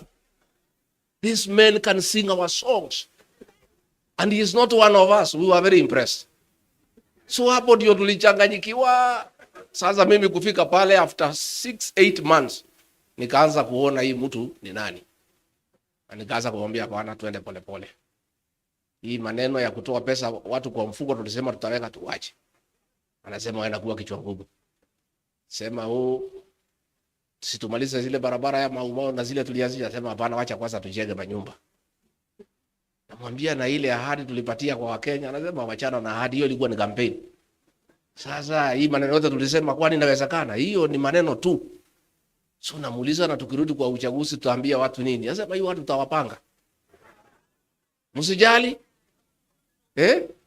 Anasema unakumbuka mambo ya power, Omo with the powerful. Ikirudiwa mara mingi watu wanaamini. So hii barabara unasikia nikitaja, hata kama hatujengi watu watafanya nini? Anasema ndio unaona hata ile sabuni imekuja inaitwa Aerial. Inaitwa ile Aerial ya Omo. Because watu waliingia maneno ya Omo with. So anasema hii barabara hata kama hatujengi tushinde tukifanya nini? So we are faced with a problem as a country. Na Professor Kibwana nimesikia ukisema ati hii mtu atatusumbua. Hakuna, si tuko na dawa yake, tunamjua. Don't worry. Don't worry. Siku tutaingia kwa juu ya gari vile ameingia pale mwisho. We will dismantle him. Tutamuanika vizuri. Watu wakimuona wanawaambia wewe hatutaki uongo. I'm telling, and we are reaching there.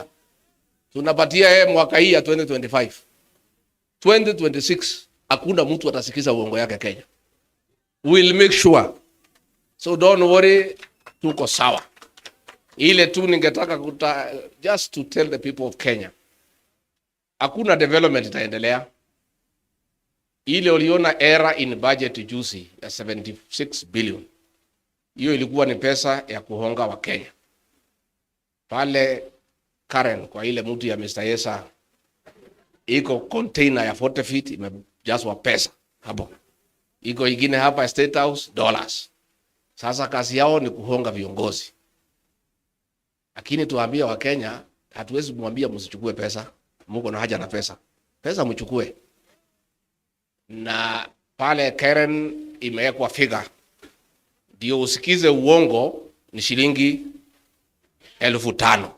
Ya kusikiza nini? Sasa watu wamerefuka pale. Si wamejua ni uongo, wakifika pale wakiongeleshwa tu wao wanasema maliza haraka utupatie pesa tufanye nini?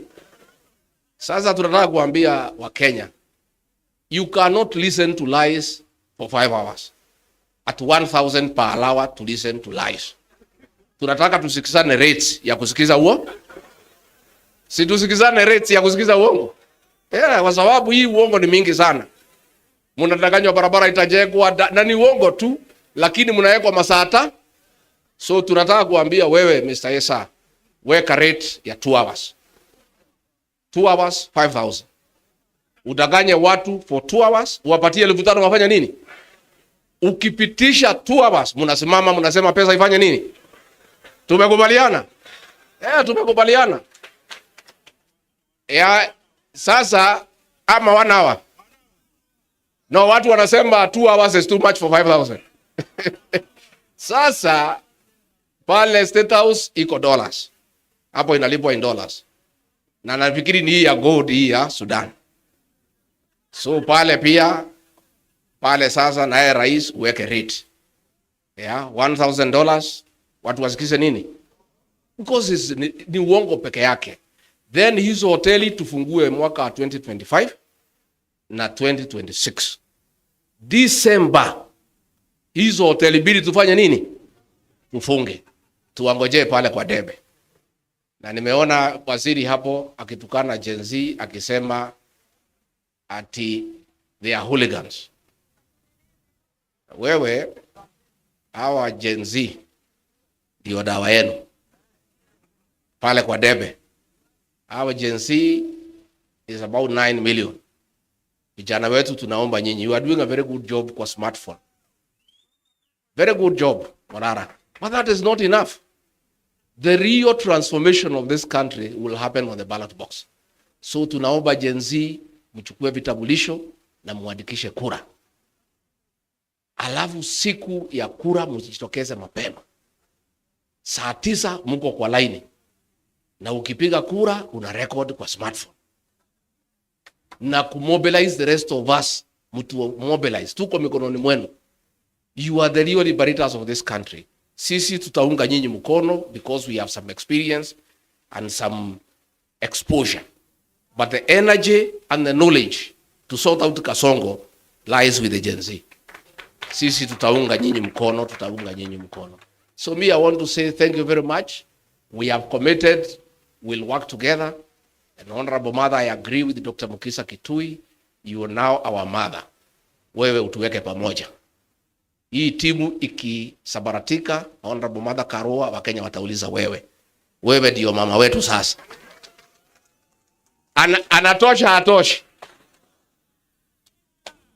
The Honorable Mother Karua has a proven track record of fighting for democracy, resilience, and being steadfast. And she's priceless. Nobody can compromise her. So we need a mother figure around us. Kama viongozi, mama wetu, wa kutuweka pamoja. Ukiona ninapotea kidogo, unaniita, unanirudisha kwa laini.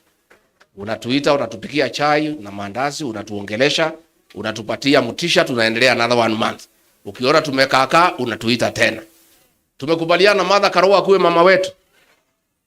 And you know, many people walikuwa nafikiria ati mimi siwezi fanya kazi na Mother Karua kwa sababu tulikuwa tunapingana. We are nothing against each other. Kila mtu alikuwa anajitafutia kwa njia zake. But the truth of the matter is that myself, even as she was my opponent, I used to admire her leadership quality. I had wished we are in one team. And God is great that today tuko team moja. So nyinyi msijali, our leaders wale munateswa. Onyonka usijali. Huyu mtu hata even if akimwaga damu yetu, si amemwaga ya Gen Z tayari.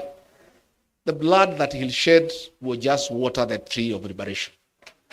And for a seed to germinate, it has to die. We must sacrifice as leaders in this country to stand up to this man, because if we don't, there will be no country. As we speak, kumeandikwa cabinet memo by CS Interior and CS Lands and Housing of getting all prison land, mashamba yote ya prison imeuziwa investors under the guise of affordable housing. If you check the prison land here in Nairobi West, it is worth $1 trillion. Mtu apewe ati ajenge manyumba. Hiyo manyumba inajengwa na pesa watu wamekatwa kwa payslip. Alafu mnauziwa. So ile shamba si ati anapewa free. President Ruto na watu yake wameuza mashamba yote ya prison in the whole country. And a cabinet memo imetayarishwa, itaenda pale kwa cabinet. Bwana Onyonka na wale MPs, you must stand up. And we cannot agree. How do we give public land to investors without consideration? So it's a scheme ya kuuza mashamba yote ya prisons. And the prisons will be relocated elsewhere at another great cost. So these are things we'll continue calling out. Na mimi unajua hii dosia yote niko naye. Taendelea kutoa polepole so that I don't choke you. Mambo ni mingi. Niendelee polepole ama nitoe yote? Nitoe polepole ama yote? Polepole. Mosmos. Hawa watu, the election of President William Ruto as president is the greatest fraud against the people of Kenya since independence. This man deceived all of us, I included. Sometimes I sit at night, I feel very foolish because I didn't see him through. You know, alikuwa anakuja kwangu nyumbani, tunakaa mpaka saa 7, anatudanganya, tuna escort yeye na Pastor Dorcas. Pastor Dorcas I think alikuwa na Thamiri. Ananiuliza, "Do you know this man well?" Namwambia, "Hii mtu mimi namjua." "Are you sure?" Namwambia, "Ndio." It's a fraud. And we'll tell it to the people of Kenya. Msijali. Wa Kenya watajua huyu jamaa ni nani. Na tutapiga kura sawa sawa. Bora hii timu ikae pamoja. And he'll call everybody. Hata hii mzee yetu Tinga atamgonga. Hiyo mzee atamchanganya, wewe utaona. Na aliniambia hii mzee wachia mimi. Siku alikuwa anataka kwenda EU, nikamuuliza agenda yako na hii mzee ni gani? Anasema acha hii mzee nitapanga Hii mzee nitapanga kidogo kidogo, peleke EU nini nichukue ODM, and I can see it is happening. So wewe bwana Tinga, you are listening to people who have experience with that man. Sababu wewe ni mzee wetu na uliumia, we want to give you a small tip. Huyo mtu achana naye. Mkimalizana utakuja hapo unalia vile sisi tunalia. We know him. Now, that is exactly what will happen. So mimi nashukuru sana, and our leaders msiogope. Wale akina Koimburi mnashikwa, hizi jela zinatengenezwa wanaume na wanawake. Mimi kila siku ati wanapanga kunishika. Mimi nasema hata nikishikwa, cells za siku hizi ni ya mawe na iko na choo ya ndani. Pahali nilizaliwa ni pahali ya matope. Cell is an improvement to where I was born. So there's no problem. There's no problem. There's no problem. Juzi nimekuwa pale Meru, nimesema muachane na huyu, if you don't this will happen. Wakasema wakuje wanishike, nikasema niko nyumbani. Mimi nangoja nyinyi. You are welcome. Chai iko, tukunywe chai, mniweke pingu twende pale mnataka tufanye nini? There is no problem. We must sacrifice. And if we are intimidated, if we develop fear, where will Kenyans go? Lazima tusaidie wa Kenya na kusimama imara. Na tukisimama imara tutafaulu. Kwa hivyo ningetaka kuuliza sasa, munisaidie nyote, musimame kwa heshima, munisaidie kumkaribisha mgeni wetu wa heshima, kiongozi wetu, mama wetu, senior counsel, the Iron Lady, Martha Wangari Karua.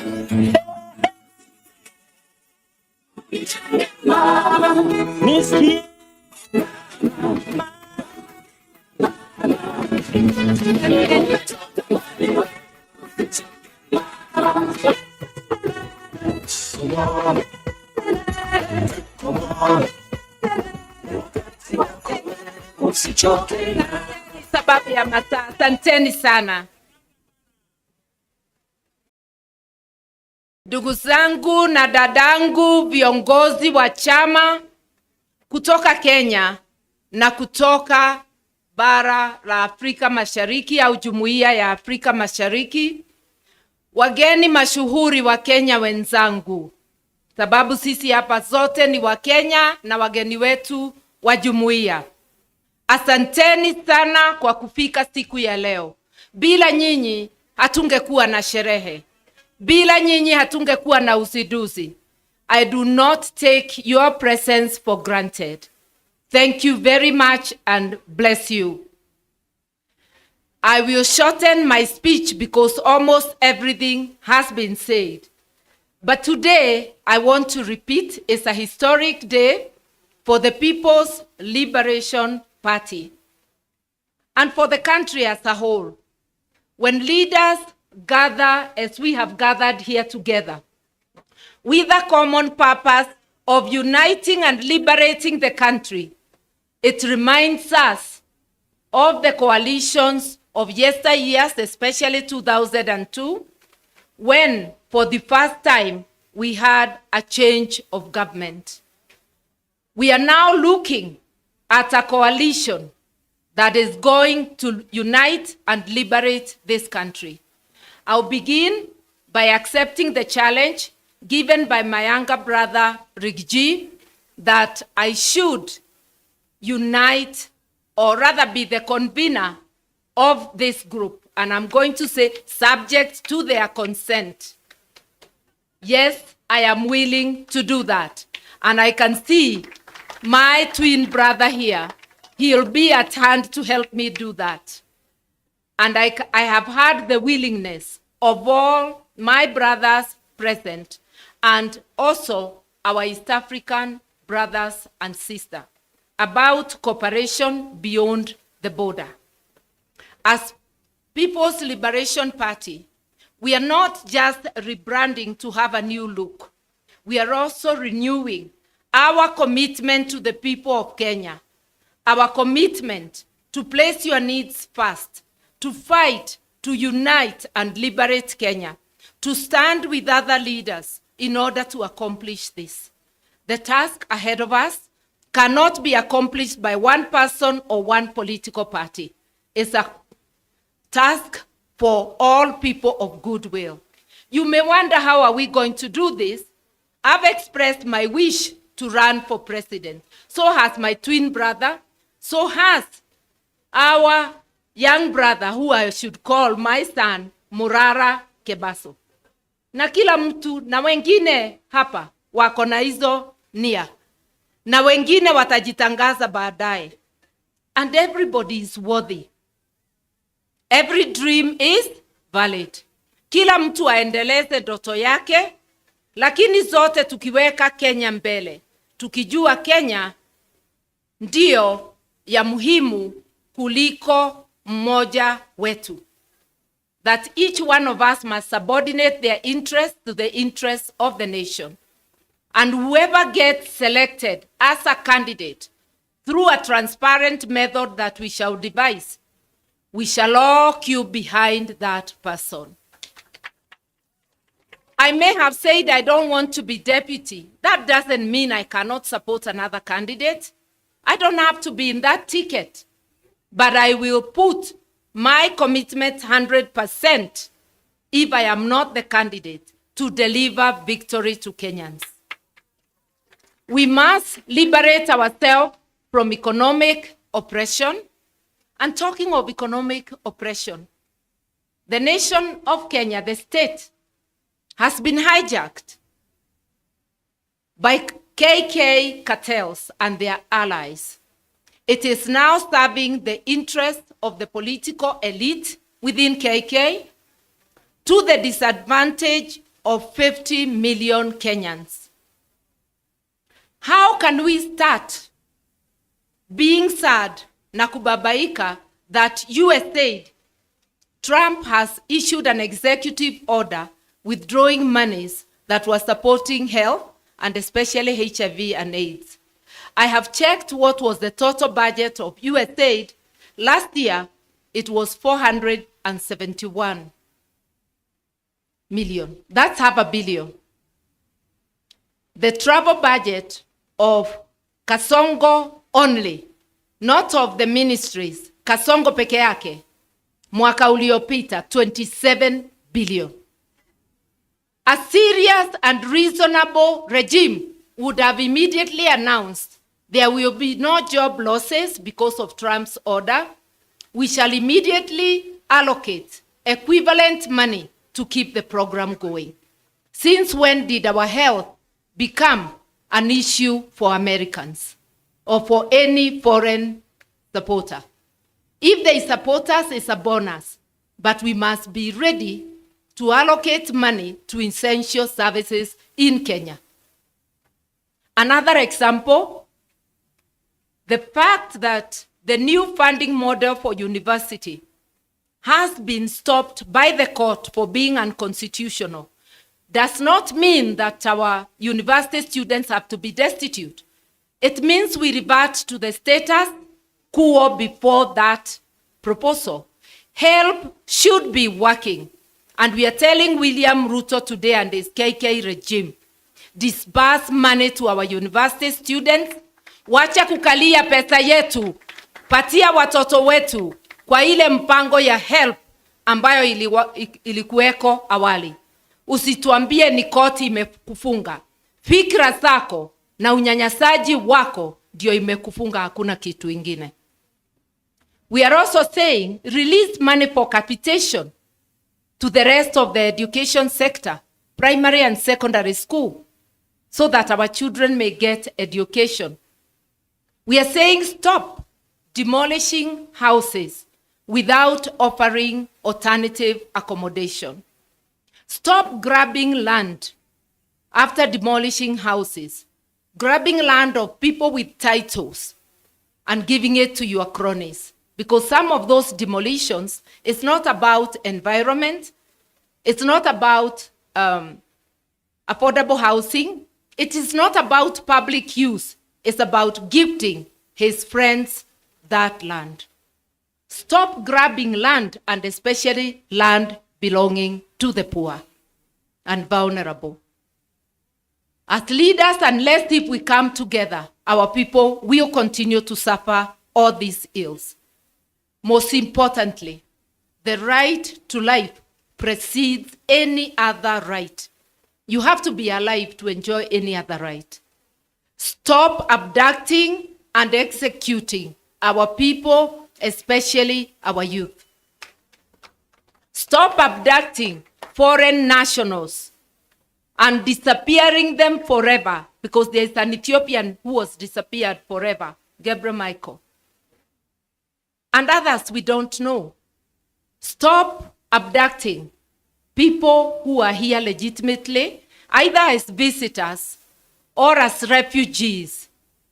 This game of abduction, and it appears there is an East African cooperation which has emerged between rogue regimes of Uganda, Tanzania, and Kenya, because that's where we have seen the cross-border abductions in East Africa.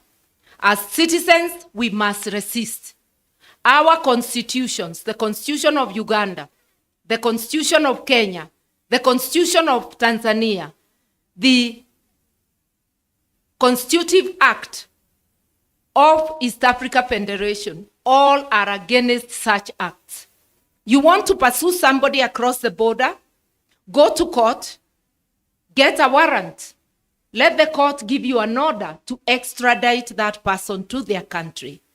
How can states behave in a roguish fashion? Uongozi wa kijambazi. And yes, it looks like William Ruto is in a hurry to graduate as a dictator. Our constitution does not allow dictatorship. As citizens of Kenya, we must unite and thwart his graduation into a dictator. We must say that there will be no graduation of a dictator in Kenya, because our constitution says so. Nikisema hivyo sisemi kwa nguvu zangu, ni nguvu zenu. Tuliandika katiba na tukaweka hii maneno yote. Na kama wewe William Ruto na your KK bandwagon hamukusoma katiba, musomewe au mujisomee tena. Kama PhD haiwezi kusoma katiba, sijui itasoma nini ingine. Sababu anajigamba ya kwamba akona nini na PhD. Mkenya wa kawaida ambayo hana masomo ya juu ashaelewa katiba, ashaelewa ya kwamba Mkenya ndiye sovereign. Power belongs to the people. The judiciary gets power from the people. The executive gets power from any public officer exercising power on behalf of the Republic of Kenya is an employee of the people.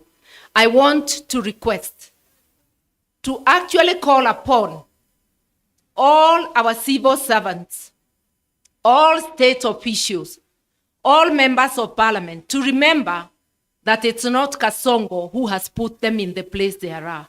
They are there courtesy of the people of Kenya. Hii si ile wakati tulikuwa tukisema mtukufu rais. Mtukufu sasa ni mwananchi Mkenya. So let us work for Kenyans with seriousness, with commitment, with dedication. Anybody earning a salary, you are earning it courtesy of the sweat of your brothers and sisters from Kenya. If you don't work for them, you're stealing from them because you are receiving money for work not done. Nikienda kufupisha sana, mi nataka kusema, wale wanasema, bona rangi inakaa kama ya mwingine. Haikai kama ya mwingine. Hakuna mtu Kenya ako na purple, lilac. Lilac ni ile lighter purple na white. Hizo zikiunganishwa tatu, we are unique, nobody else. Look at that building with purple, lilac and white. Tell me whether anybody else has that. These are our colors. Hakuna mtu anaweza own a single color together. That combination is unique to the People's Liberation Party. Na wewe ujue hata wardrobe yako. Ukikaa miaka unarebesha. Pengine umenona, pengine umekonda. We needed to renew ourselves as we renew our commitment to the people of Kenya. Our biggest commitment is to ensure Kenya is under the rule of law. Kenya fights corruption with whatever other knowledge you have. Whether it is in economics, whether it is in education, in environment, in governance. Without observing the rule of law, nothing will move. Imagine our Bible, our political Bible, is the Constitution. It tells you how to apply public finances. It tells you the qualities of a leader. It tells you how a leader should behave when they are in office. And office is not to be used for personal gain. It is to be used for the collective good of Kenyans. We are ready to do that. We are ready to be that party that will do that. But we cannot do it alone. We will stand with our brothers and sisters. Unity, the call for unity, is the foundation of the liberation movement. And our commitment today is to do just that. In order for Kenyans and every child to access quality health care, Ruto must go. In order to liberate our education, Ruto must. When I say Ruto, I mean Ruto, what he stands for, and his entire regime. Ruto sio mtu moja, ni Ruto na vibaraka wake wote. And I want to acknowledge, Ruto ni Mkenya kama sisi, lakini tabia yake haipendezi kamwe. Tabia yake haipendezi. Tukisema Ruto must go is what he represents. And because he is unable to preside over the affairs of Kenya, he must give way. And fellow Kenyans, it doesn't have to be 2027. It could be sooner. We commit to you that we are going to meet soonest, and we are going to move forward and give you the program of action. Are you ready? Are you ready? PLP? PLP? So for the liberation of our country, we need unity of purpose, which has been symbolized here by the MPs. Now I want to call upon party leaders present, including our international guests, because this unity transcends the borders. I want to urge the party leaders only, come here so that we show people our commitment, and we also stand as we unveil the brand of People's Liberation Party. We are going to at the end of this all. Yeah.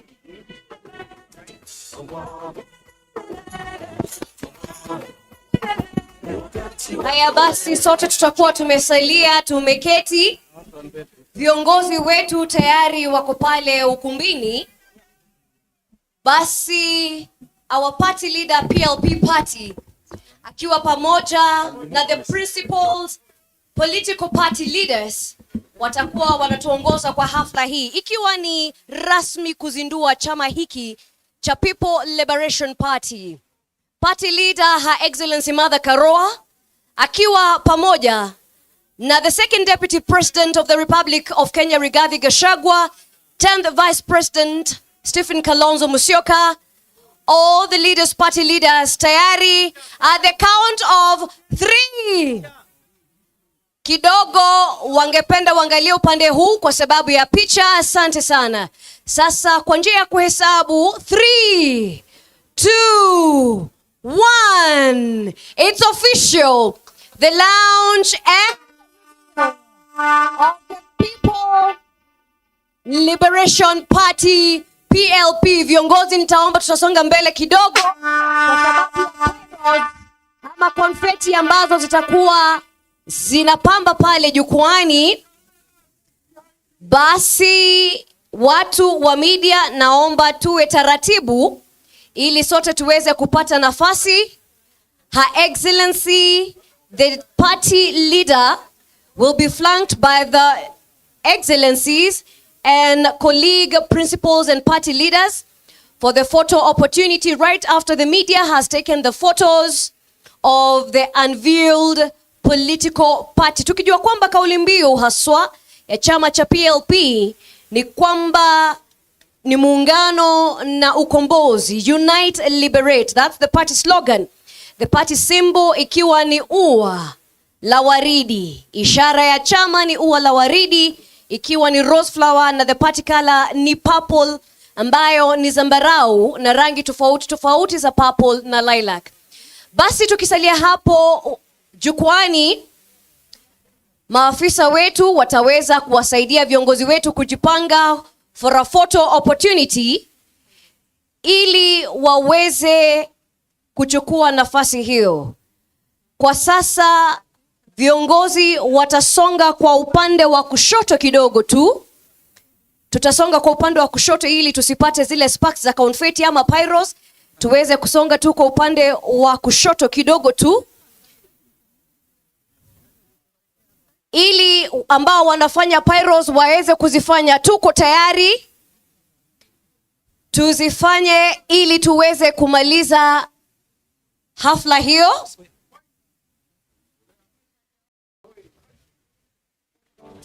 Pyros, we're ready for you. Na baada ya hapo viongozi walio jukwani hao ndio ambao basi pyros zetu ziko tayari. Wanahabari, wapiga picha, kameramani wote tuko masaa. Ni uzinduzi tu wa chama cha PLP, People Liberation Party. Hahitaji kuelezewa zaidi. Ni chama cha kuunganisha, chama cha ukombozi, chama cha kuunganisha, People's Liberation Party. Jamani tulioketi hatuoni kushangilia. Tuchukue PLP, Unite Liberate. PLP, Unite Liberate. Tuone kwa ishara.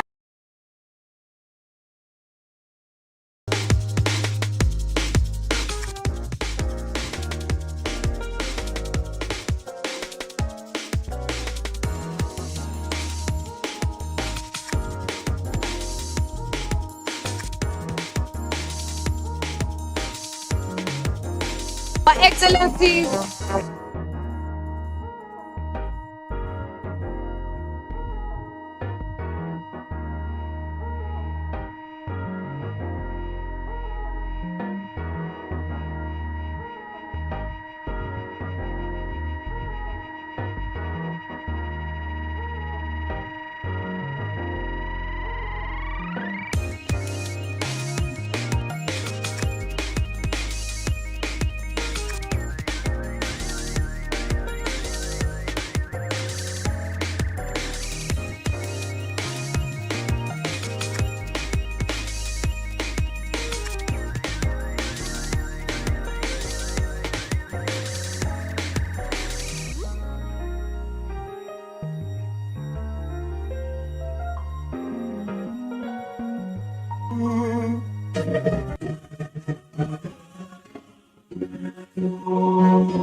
shout out. All right, now. Okay.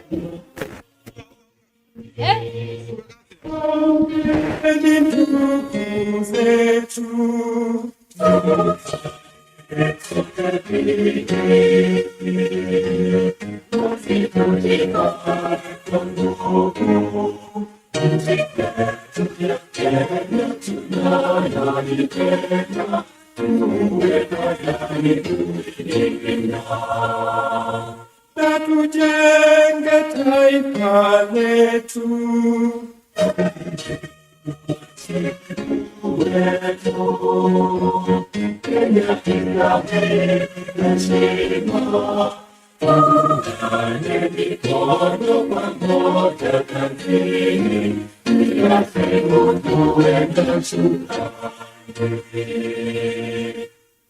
Asanteni sana, tukiongozwa na viongozi wetu. Tutawapa viongozi wetu nafasi, sote tutasalia kusimama ili viongozi wetu waweze kuondoka.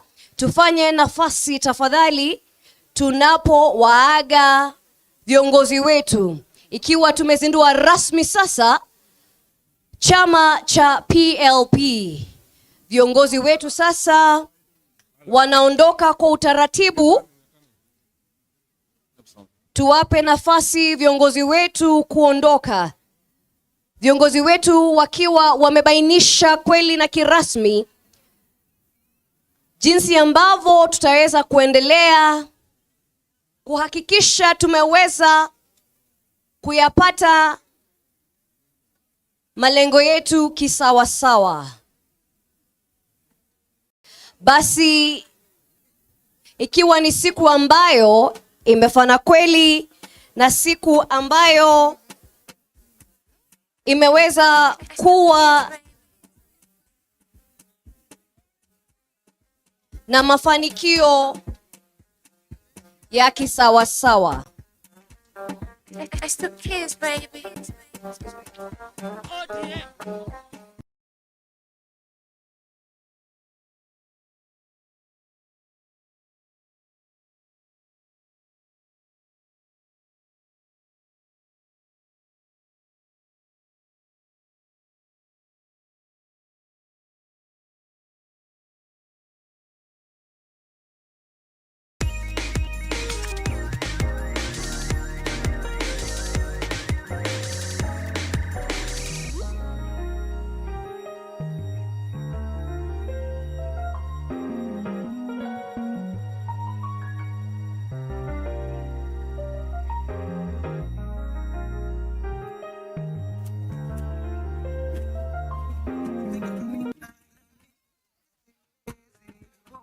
Siwezi